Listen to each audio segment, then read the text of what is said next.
Makadima. Ndiripo Prophet makadiyo. Ndimi wapimi. Ndini vakanga vaya kumusangano nemabhegi pamazoti ndifana kudzokera kumba nekuti murume wangu naMaid izvezvi. Saka kumba masiyani. Ndasiya baba nemusikana webasa nevana. Imimi musikana wenyu webasa munomuti awaridze mubedroom enyere? Prophet. Imimi musikana wenyu webasa munomuti avate pamubhedha penyere? Prophet zvakutondiremera ndichatonzwisa. Ndoda kudamburira musangano wenyu panzira. Kana madzokera kumba handidi kuti musvike mega. Ndoda kuti mutsvage kana mumwe munhu wamunopinda naye. Mabhegi ndikadzokera ndikahayirwa taxi ndikaenda kumba. Prophet zvamakataura nemo ndakasvika ndikazvionera. Reason yandava kuzviitira mama inyaya yekuti handisi kutendera kuti muuye nemagudza enyu mukugara pano muri murima. Saka ndoda kuti ndikurelisei mudzokere kumba. Nhasi ndakatowana ndakasvika nekii yangu bva ndasvika pandakinura ndoda kuedza kukinura bedroom. Ivo vangu vakaisa kii yawo saka zvaindesa kuti ndikinure. Saka vakatozama kuda kubuda nepahwindo but nenyaya yekuti pane mabhagla bhazi vakatadza kubuda. Hapana chavaigona kuramba nekuti ndakatosvika pakunoka dhoo ndikati aiwa baba Primo ndikuziva kuti mune munhu ari imomo. Sekuru vanga vandiperekedza vakati vhurai dhoo ndopakazovhurwa dhoo.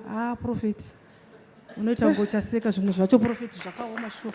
Munhu waMwari kama makanditira basa hombe chairo. Ndigone kana kutenda chaiko munhu waMwari. Ndaisinzwa muchiparidza mumaredhiyo masocial media WhatsApp platform enyu muchitaura kuti hapabvumidzwe kuti paitike chinhu chambopurofita. Ndakazozvibata kuti ichokwadi. Makatumwa zveshuwa Prophet ndakazvionera kuti hamaini vega ndichinamata panapa kumba kune zvinhu zvichiitika. Ndinotenda Prophet, ndinotenda munhu waMwari. Hazvibvumidzwe kuti uye paconference inogodzokera kumba kuine hombe iri kuvhurwa. Hazvibvumidzwe. Hazvibvumidzwe kuti mwana womuprofita agara ari murima. Hazvibvumidzwe. Saka tiri pano tinodzimbunura kupepeta nekuyanika pachena. Ina handitya asi ndototya kutya kwacho nokuti ndokunondityisa.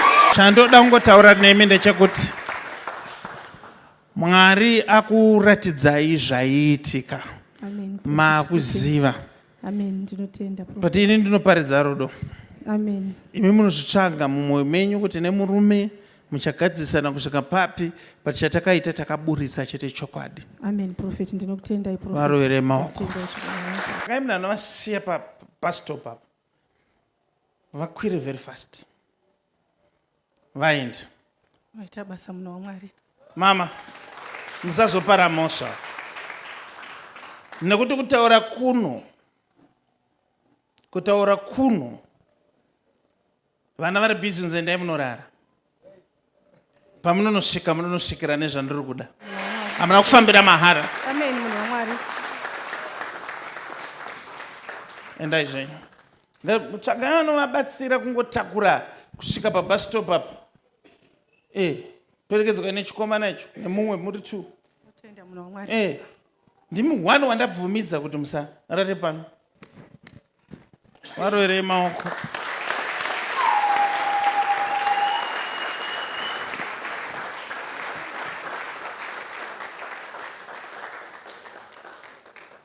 Uri unoita sei?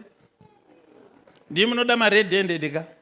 Kwidzi. Goodness yenimesi iriyo bambana tiburet bata mutumwa uponesu. Prophet T Freddy, the Goodness and Mercy Ministries vanokuunzirai Special Sunday tina Prophet T Freddy musi wa 29 June 2025. Goodness and Mercy Ministries pakona pa Highland Road na Mshaya-Bandi pa number 11403 Mshaya-Bandi Road, Glenora B, Harare.